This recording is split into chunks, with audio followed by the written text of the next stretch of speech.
أعوذ بالله من الشيطان الرجيم بسم الله الرحمن الرحيم السلام علیکم ورحمۃ اللہ وبرکاتہ۔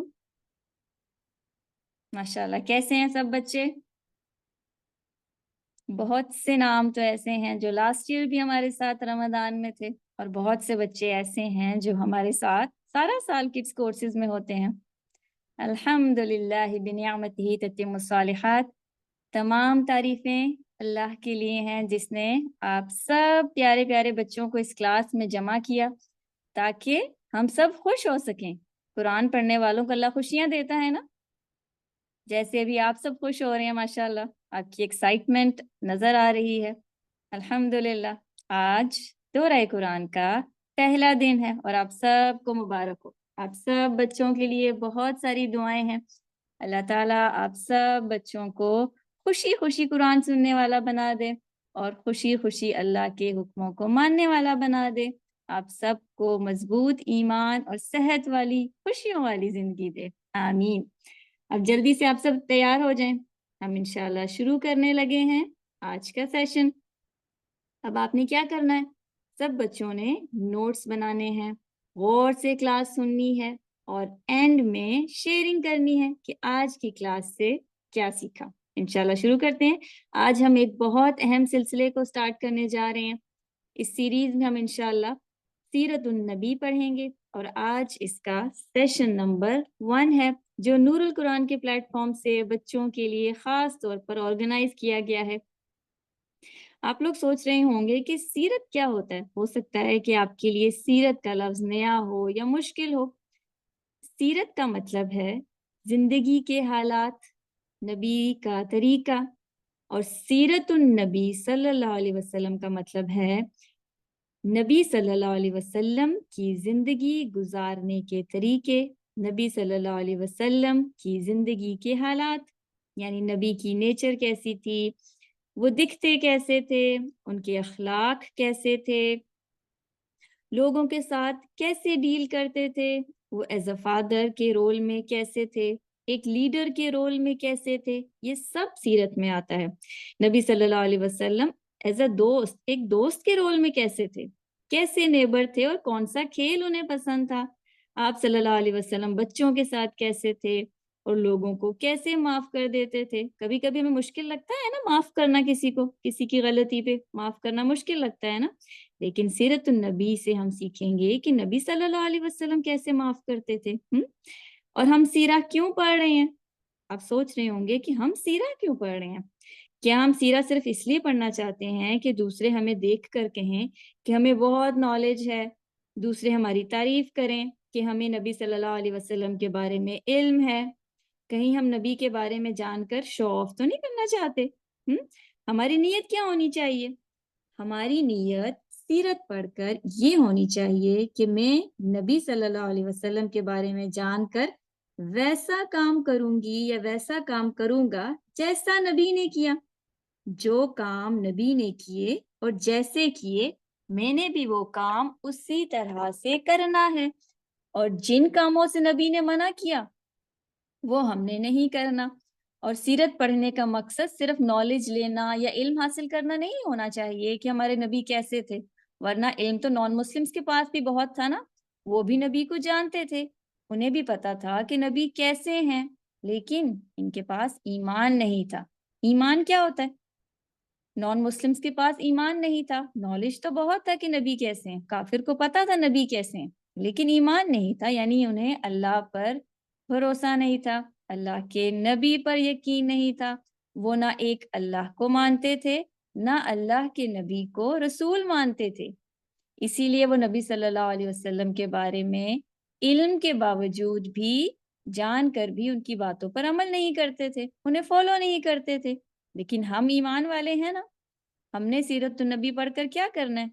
سیرت النبی پڑھ کر نبی صلی اللہ علیہ وسلم کے بارے میں جان کر ان کی باتوں پر عمل کرنا ہے، انہیں فالو کرنا ہے۔ سیرت النبی پڑھنا کیوں ضروری ہے؟ کیونکہ نبی صلی اللہ علیہ وسلم کی زندگی کو اللہ نے ہمارے لیے پرفیکٹ اگزامپل بنایا ہے۔ اس دنیا میں ہم نے کیسے رہنا ہے یہ نبی صلی اللہ علیہ وسلم کی زندگی سے ہمیں پتہ چلتا ہے۔ کیسے عبادت کرنی ہے جیسے نبی نے کی، کیسے کھانا کھانا ہے جیسے نبی نے کھایا، کیسے لوگوں سے ڈیل کرنا ہے جیسے نبی نے کیا. یہ سب کیا ہے؟ ہمارے لیے اگزامپل ہے نا. اور اللہ تعالیٰ نے نبی صلی اللہ علیہ وسلم کی زندگی کو ہمارے لیے پرفیکٹ اگزامپل بنایا ہے. انہیں دیکھ کر، ان کی سیرہ کو پڑھ کر ہم انہیں فالو کر سکتے ہیں، تاکہ اللہ ہم سے خوش ہو اور ہم ایسی زندگی گزاریں جیسی زندگی اللہ کو پسند ہے. اور آپ جانتے ہیں کہ قرآن کو سمجھنے کے لیے بھی سیرت پڑھنا بہت ضروری ہے. نبی صلی اللہ علیہ وسلم کی زندگی کو اگر ہم پڑھیں گے تو قرآن سمجھنا بھی ہمارے لیے آسان ہوگا. اور سیرت کو پڑھ کر ہمیں یہ بھی پتہ چلتا ہے کہ جو نان مسلمز ہیں ان کے ساتھ کیسے ڈیل کرنا ہے، کیونکہ اللہ کے نبی کے دور میں بھی نان مسلمز بہت تھے اور ان کے ساتھ وہ کیسے ڈیل کرتے تھے. اور مسلمانوں پر اس دور میں بھی بہت ظلم ہوتا تھا، تو نبی صلی اللہ علیہ وسلم کیسے حکمت کے ساتھ ڈیل کرتے تھے ہم یہ بھی سیکھیں گے. حدیث میں آتا ہے کہ جس نے رسول کی اطاعت کی اس نے اللہ کی اطاعت کی. یعنی ہم چاہتے ہیں نا کہ اللہ کی بات مانیں، تو اس کے لیے کیا کرنا ہوگا؟ ہمیں سیرت کو پڑھنا ہوگا، نبی صلی اللہ علیہ وسلم کی زندگی کو جاننا ہوگا، ان کے طور طریقوں کا ہمیں پتہ ہوگا تو ہم ان کی اطاعت کریں گے. اور جو نبی کی اطاعت کرے گا وہ اللہ کی اطاعت کرے گا. ہمارے لیے بہترین نمونہ نبی صلی اللہ علیہ وسلم کی زندگی ہے. اب ہم دیکھ لیتے ہیں کہ نبی کون ہوتے ہیں. نبی کون ہوتے ہیں جانتے ہیں آپ لوگ؟ نبی 100% پرفیکٹ پرسنالٹی ہوتی ہے نبی کی. وہ انسان جسے اللہ تعالیٰ بہت سارے انسانوں میں سے سلیکٹ کرتا ہے اور جس کی یہ ڈیوٹی ہوتی ہے کہ وہ باقی انسانوں کو ریمائنڈرز دے کہ ایک اللہ کی عبادت کی جائے. انبیاء کا کام کیا ہوتا ہے؟ انبیاء باقی لوگوں کو اللہ کی یاد دلاتے ہیں، برے کام سے روکتے ہیں، شرک سے روکتے ہیں. یعنی نبی لوگوں کو اللہ سے لوگوں کو آگ سے بچاتے ہیں، سزا سے بچاتے ہیں. اور ان کی یہ ذمہ داری ہوتی ہے، یہ ڈیوٹی ہوتی ہے جو اللہ نے ڈیوٹی لگائی ہے کہ لوگوں کو برائی سے روکیں. پیارے بچوں، اللہ نے جب زمین بنائی اور انسان بنائے تو انہی انسانوں میں سے نبیوں کو چن لیا جو باقی انسانوں کو جو اللہ کو بھول گئے ہیں انہیں اللہ کی یاد دلاتے ہیں اور اچھے اچھے کام کرنے کا کہتے ہیں، برائی سے روکتے ہیں. اور ان کا بہت اونچا مقام ہوتا ہے، انبیاء کا سٹیٹس بہت اونچا ہوتا ہے اور ان کا یہ مقام اللہ سے دوستی کی وجہ سے ملتا ہے. انبیاء بہت زیادہ صبر والے ہوتے ہیں کیونکہ لوگ ان کی باتوں کا مذاق بھی اڑاتے ہیں، انہیں تنگ بھی کرتے ہیں، برا بھلا بھی کہتے ہیں، لیکن نبی ان کی باتوں پر صبر کرتے ہیں اور خاموشی سے اپنا کام کرتے جاتے ہیں. کیوں؟ کیونکہ انہیں اللہ پر بھروسہ ہوتا ہے اور وہ 100% پرفیکٹ پرسنالٹی والے ہوتے ہیں. انشاءاللہ ہم اگلے سیشن میں دیکھیں گے کہ پہلے نبی کون تھے اور آخری نبی کون تھے، اور اس سیرہ کے سیشن کو ہم اگلے سیشن میں کنٹینیو کریں گے. ابھی ہم نے پتہ کیا کرنا ہے؟ اب ہم سب نے درود پڑھنا ہے. اب اس کلاس میں کم از کم ایک بار درود سب نے ضرور پڑھنا ہے صلی اللہ علیہ وسلم. کیوں؟ کیونکہ یہ حکم ہے کہ جب بھی نبی صلی اللہ علیہ وسلم کا نام آئے تو ان پر درود بھیجنا ہے. تو اس سیریز میں ہم کیونکہ سیرہ پڑھ رہے ہیں اس لیے سب بچے ایٹ لیسٹ ایک دفعہ درود ضرور پڑھیں گے. انشاءاللہ ابھی ہم درود سنتے ہیں اور اس کے بعد قرآن کا سیشن کریں گے. السلام علیکم ورحمۃ اللہ وبرکاتہ. اللہم صل علی محمد وعلی